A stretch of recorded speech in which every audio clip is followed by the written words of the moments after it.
Hey there, welcome to DIY Projects with Pete. Thanks so much for tuning in. In today's episode, we're going to build a new version of the double chair. We spend a lot of time out on the patio, and these chairs have been a great addition to the space.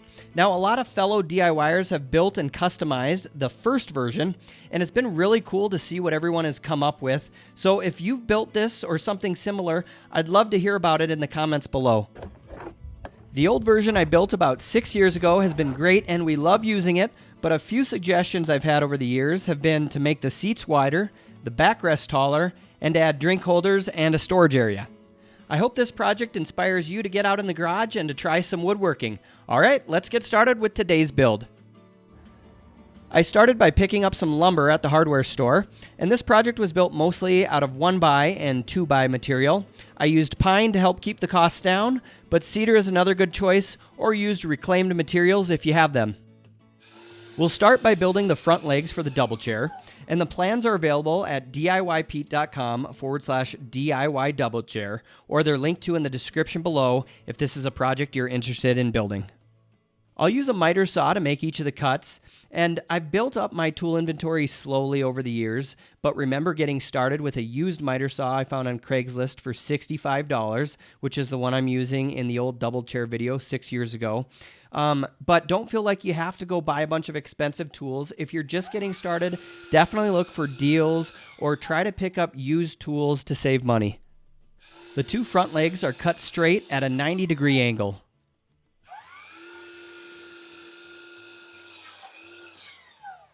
Next, we'll cut the two rear legs. The rear legs are cut with a 15-degree angle on each end, and the cuts are made parallel to each other. Start by making the first 15-degree angle cut, then measure down 24 5/16 inches and make a mark, and then make another 15-degree angled cut. For today's build, every cut will be either straight or cut at a 15-degree angle. We'll cut the two armrest supports next.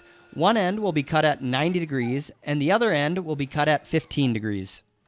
Then move on to cut the front 2x6 support board at each end. For those beginners out there, it's kind of confusing, but a 2x6 board is actually 1.5 inches thick by 5.5 inches wide. The store will say it's nominal size, but the actual size is going to be smaller. The front support is cut to 70 inches in length. Next, cut the rear support 2x4 board to 67 inches in length. Here's a look at the boards we've cut so far, which will start to form the base of the chair. For the front legs, we'll measure up 9.5 inches and then create a notch for the front support board. Now this notch will be 1.5 inches deep by 5.5 inches tall. Draw out the notch using a straight edge and then cut using a jigsaw. Take your time with this process so you can get as straight a cut as possible.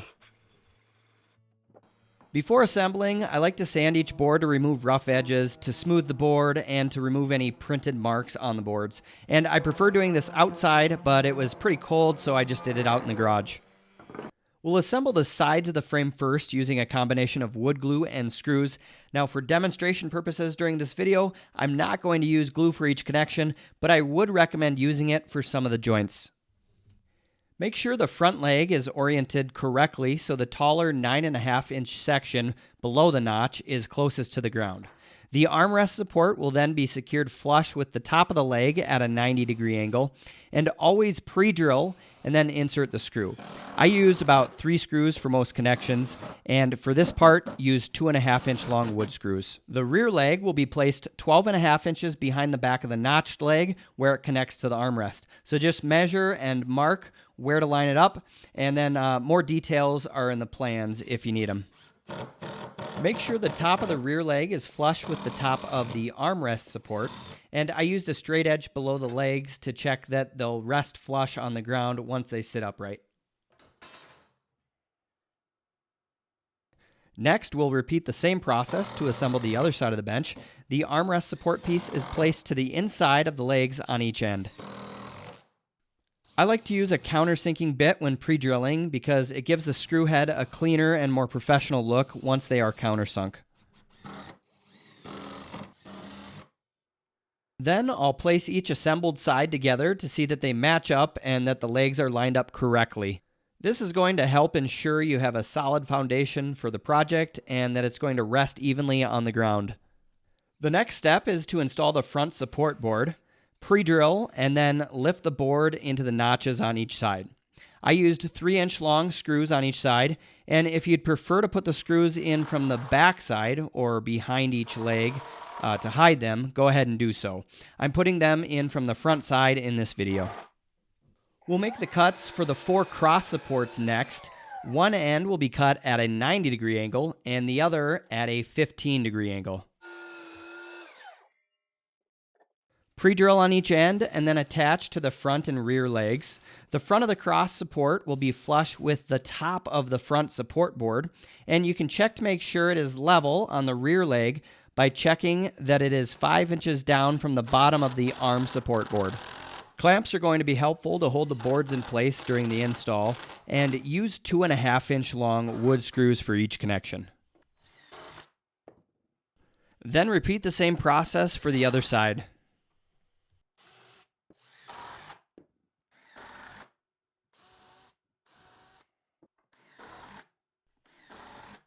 Next, we'll install the rear support board, which is made out of a 2x4. And to make this step easier, I'd recommend flipping the frame upside down so you can simply rest the support board on the cross supports.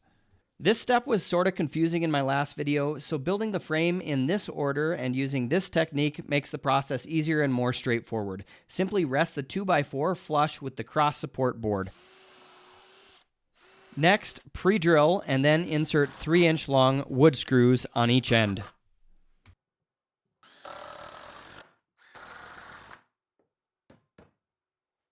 Once complete, go ahead and flip the frame right side up.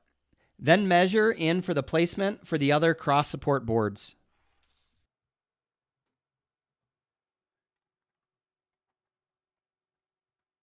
The front of the cross support will again butt up to the front support board, and the top of the cross support will be flush with the top of the front support board.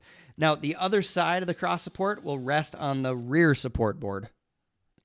Go ahead and attach the boards using 3-inch long wood screws, and you may notice I accidentally drilled an extra hole too low, so I filled it with some wood filler. I used a square to help keep the screws in a straight line when possible. Pre-drill and then use 3-inch long screws at an angle to connect the cross supports to the rear support board. I used a screw on each side of each cross support.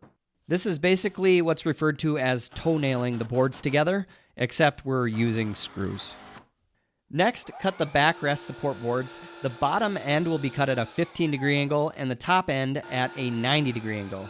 There are a total of 4 backrest support boards. Test fit the board to check that it lines up correctly, then mark where you'll round off the top edge. I used an ice cream bucket to get a nice rounded edge, and a roll of tape or basically any bucket would do the trick. Use a jigsaw and slowly follow the line to make each cut. Follow up with a sander to smooth things out and remove rough edges.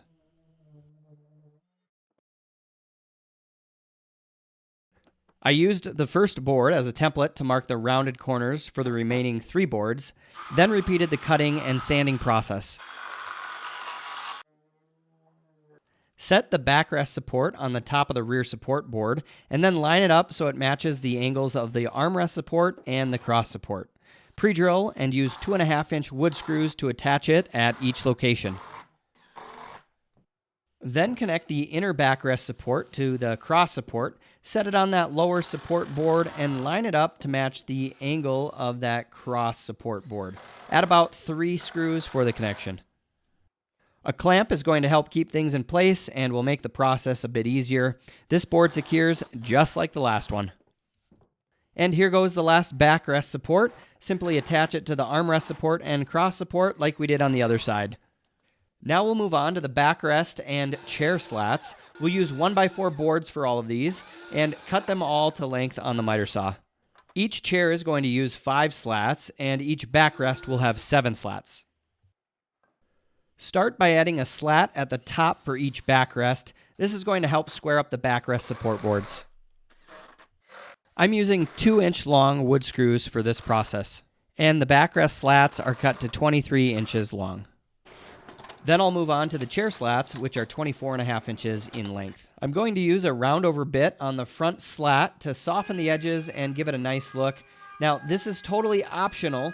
and you can use a sander to sort of round over the edges a bit if you don't have a router. I'm cutting a couple 1/4-inch spacers from a scrap piece of 2x4 to help evenly space each slat and to give it a gap of approximately 1/4 of an inch.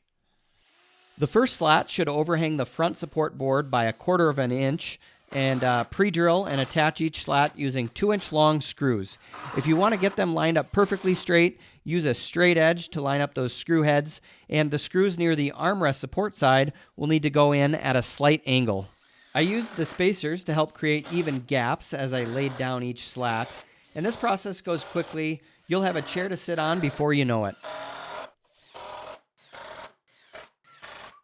Then you can go ahead and repeat that same process for the other chair slats.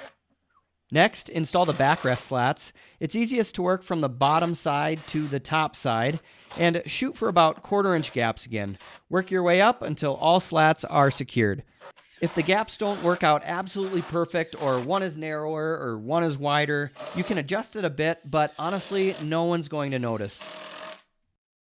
Next, we'll move on to the armrests. Now, the armrests are going to overlap the front a 1/2 inch, but then they're going to be flush with the back of the armrest support. Since we're adding the cup holders, we'll need to use a wider type of board, and so a 1x8 board will work perfect. I rounded the corners using an ice cream bucket again, and used a straight edge to connect each of those rounded corners. Feel free to come up with your own unique design for the armrests. Use a jigsaw to cut out the shape of your armrests, and you'll need to have the front of the armrest about the full width of the board to fit that 3-inch cup holder with room to spare. Use that first armrest as a template for the second armrest, and then go ahead and cut it out just like you did the first. I took a look at where placement would work for the hole to be drilled, and you just want to make sure there isn't a board beneath where the hole is going to be. Go ahead and transfer your measurements. I used a 3-inch hole saw to create the hole that the drinks will be lowered in. Make sure everything is clamped and secure for this process, since hole saws can kind of have a mind of their own and be pretty dangerous if not used correctly. I used a round over bit around the drink hole and then around the entire perimeter of each armrest. While I had that router out, I did the top slat of each backrest as well. The armrests were then secured in place using 2-inch screws and wood glue, and you might add some additional blocking under the armrests as well if you feel it needs a little extra strength to support it. To make the part of the cup holder that will hold up the beverage, I cut a scrap piece of 1x4 board to about 3.5 inches long and then rounded the 2 corners. I rounded over the edges and then placed it about 2 inches down from the hole. I then pre-drilled through the armrest support and into the cup holder part, then used 2 3-inch long wood screws and glue to attach it. Now, if you don't care about the center storage feature for your double chair and just want a table, you can simply add 4 1x4 boards in the center area, connect them with some 2x4 boards, and then secure some 1x6 boards for the tabletop. Now, I thought I'd just show you a quick example in case you wanted to do this, and you can check out that full process more in depth in my other double chair video, linked to in the description.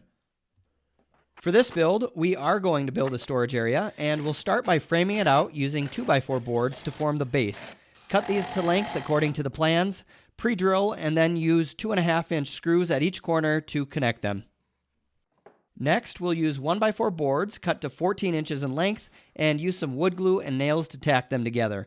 Now, if you don't have a nailer, you could connect them using a smaller diameter screw or another technique. Once assembled, fasten them to each corner, and you can use wood glue and then 2-inch screws from the inside. Then go ahead and place each horizontal slat into the box, and these are all made from 1x4 boards. There will be 3 on each side. I used 1 1/4 inch long screws to connect the boards to the corners. Now it's time to place the box into the center area, and it should fit snug between the front and rear support boards. The bottom of the front of the box will be flush with the bottom of the front 2x6 support board. Clamp it to the front support board, and then use 3-inch long wood screws to secure the box to the front support board. When securing the box in place, make sure it has an even gap on the left and the right side. It's designed narrower to make sure that the tabletop lid can open and close without bumping into the backrest. Secure the box to the 2x4 rear support board. The back of the box will not match up flush with the bottom of the rear support board. It's actually about 1.5 inches up as seen in this diagram. I cut a strip of wood down to 1 5/8 inches to use as trim for the top of the storage area. I then mitered the corners at 45-degree angles. Now the trim is going to slightly overlap the outside right, left, and front of the storage area, but it's going to be flush with the inside of the box. Secure it using wood glue and nails or another method. I laid out the 1x6 boards for the lid, or for the tabletop, and decided to rip them down on the table saw so I could use 4 evenly cut boards. I then took measurements to center 2 pieces of 1x6 board on the underside of the lid, which will hold the slats together. I then tacked them to hold them in place temporarily, and then secured with 1 1/4 inch long wood screws. Again, wood glue is recommended for many of the connections in this project.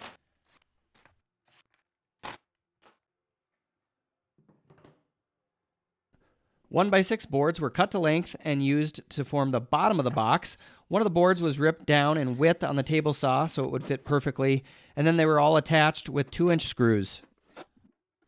I decided to make a little piece to fill the area in front of the storage area, so I ripped a board down in width, took some measurements, and then notched the board with a jigsaw so it would fit around the compartment area. I then rounded the front with the router to match the other front slats.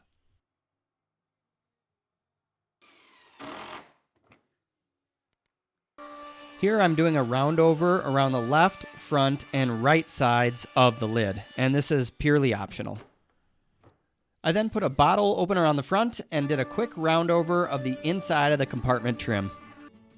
3-inch T-hinges were then used to attach the lid to the box. To add additional strength to the backrest area, I doubled up a couple 2x4s and then secured them to both the box and then to the left and right backrest supports.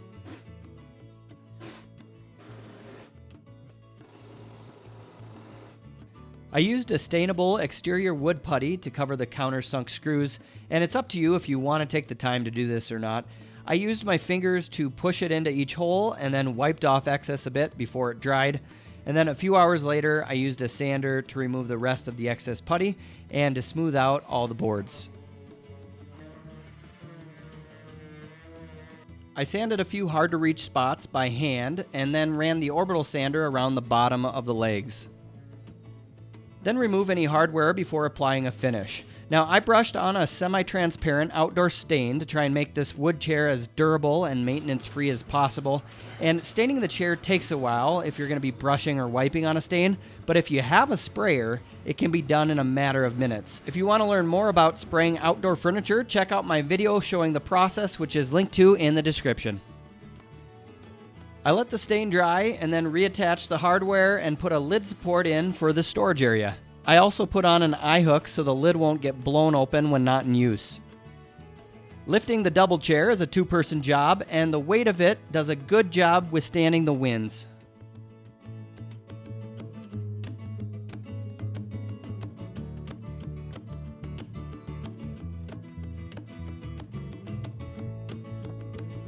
All right, thanks so much for tuning in. I hope you enjoyed today's project and found it helpful. If you did, please give the video a thumbs up and subscribe. And I hope this video inspires you to go out and build something. Take care and cheers from Montana.